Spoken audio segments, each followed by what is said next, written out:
But I also feel like if you're not fully committed in a relationship, right? How can you be fully committed with your finances? Finances are one of those things that can make or break a relationship. So if you're really in it, you have to be fully committed with it.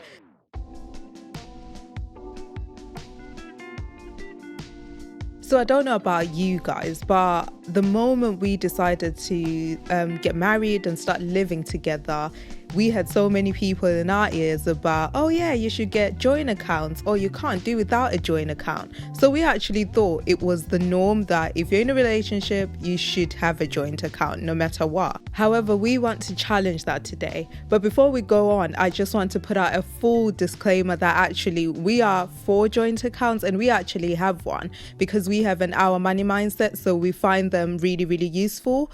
But we completely understand that joint accounts aren't actually for everyone. So today we'll be breaking down 5 reasons why you shouldn't have one. Now, we know that it may sound strange to be hearing this from a couple telling you to not have joint accounts. But the thing is, we've heard so many different stories. We've also read so many different stories. Right. And also through our own experience, understand that it's actually not for everybody and it may not be the right fit for you. So these 5 reasons should at least make you think whether having joint accounts is the right thing for you. And if it is, at least you've actually had a moment to analyze it.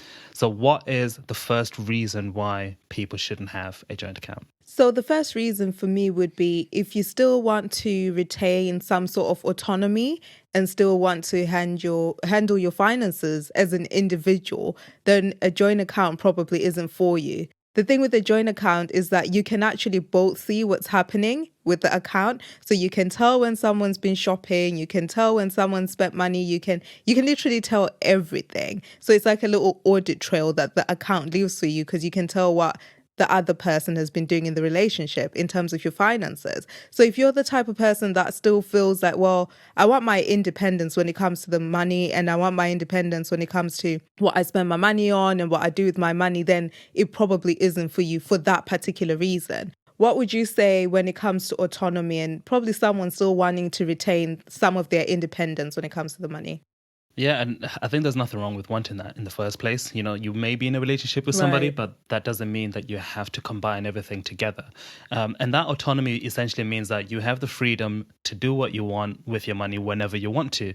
So if you are going to make your money joint and you're going to combine your finances, essentially what you're also doing is saying, before any financial decisions are made, we have to have a discussion Right. together. And we both have to make the agreement together about what we are going to do with our money. And I think that's the thing that you will definitely realize, and it will hit you differently if you're not ready for it. Right. If you're thinking, yeah, it's going to be cute and nice to have a joint account, but I still want the freedom to swap my card and spend money whenever I want, however I want. When you have joint accounts, that can be a tricky one. The reason is simply because you might disagree, right? And that's just at the very basic level. You may have different opinions about what you should do with your money. Right. You may even have different opinions about where the money should be allocated towards. Now, you may even think to yourself that your idea or your plan makes so much sense that surely your partner is going to be on board with it, so you're going to go ahead and do it.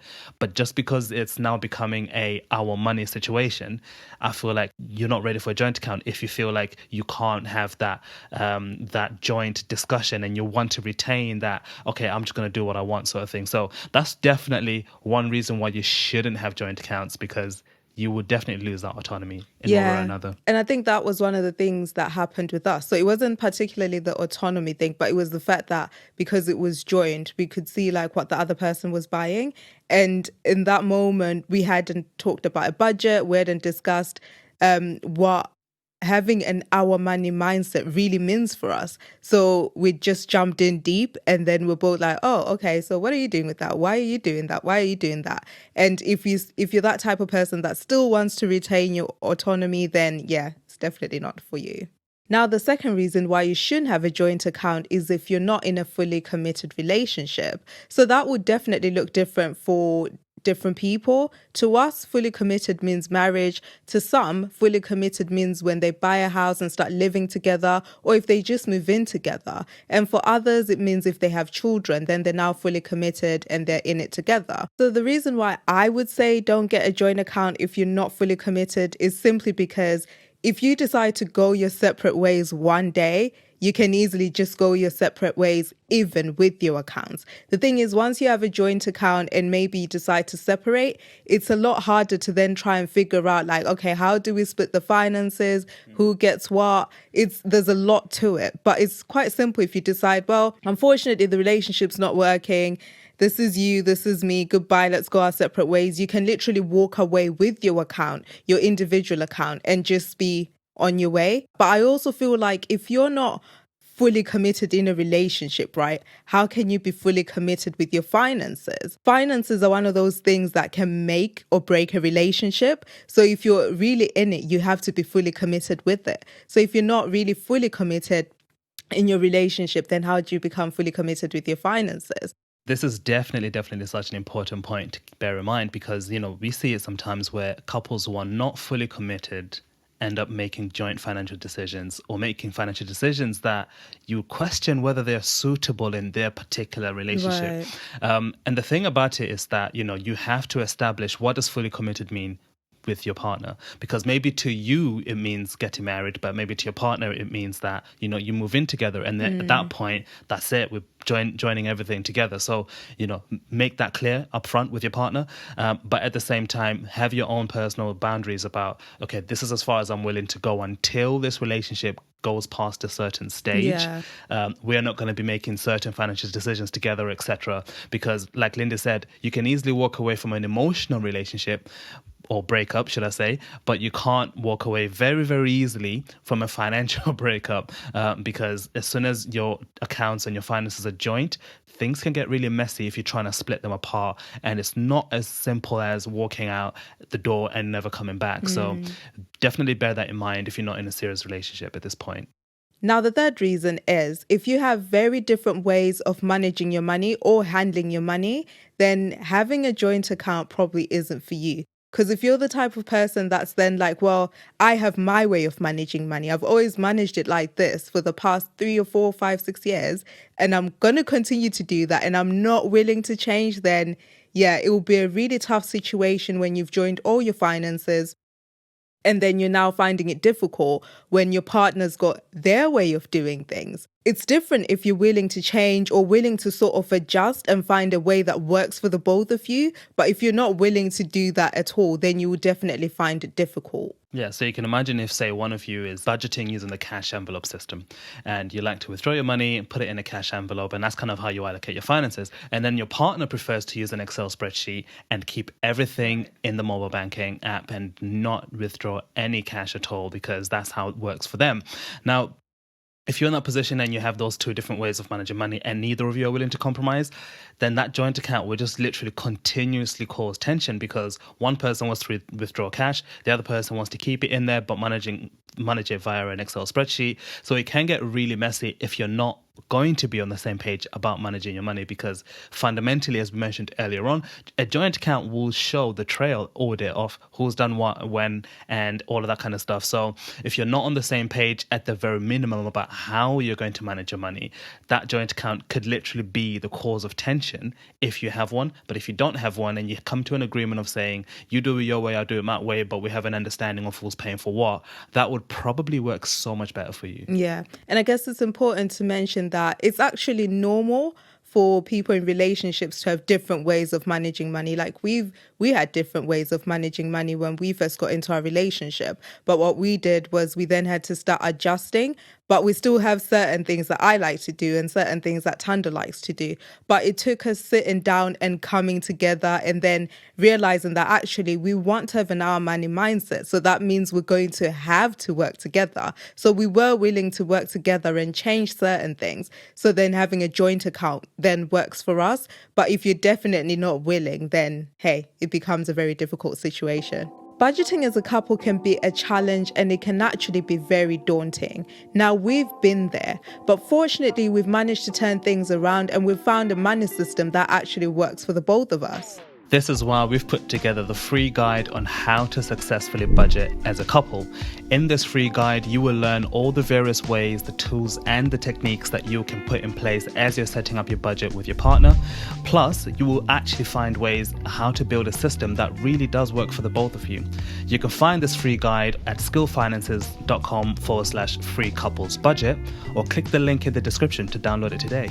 All right then, let's get back to the discussion. The fourth reason why you shouldn't have a joint account is if there are other financial commitments within the budget. Now, these could be personal financial commitments, whether for you or your partner, and could include things like child support, or maybe financially supporting a family member who lives here or abroad. The reason why these will cause tension if you are going to have a joint account is because your partner may not feel comfortable with putting their money towards those obligations and those commitments that you have, or the other way around. You may not feel comfortable doing that in your partner's situation, because if you think about it, if you have got those financial obligations to pay for that are either from a previous relationship or from family members, etc., your partner may not really feel that they want to be entangling their finances within that situation, so they'd rather keep that side of things quite separate. And so you may find that if you are going to be having a joint money mindset and you're going to be putting your money together, you may want to keep those things potentially separate. Now, we're not saying you should. If your partner is in agreement, of course, that's fine.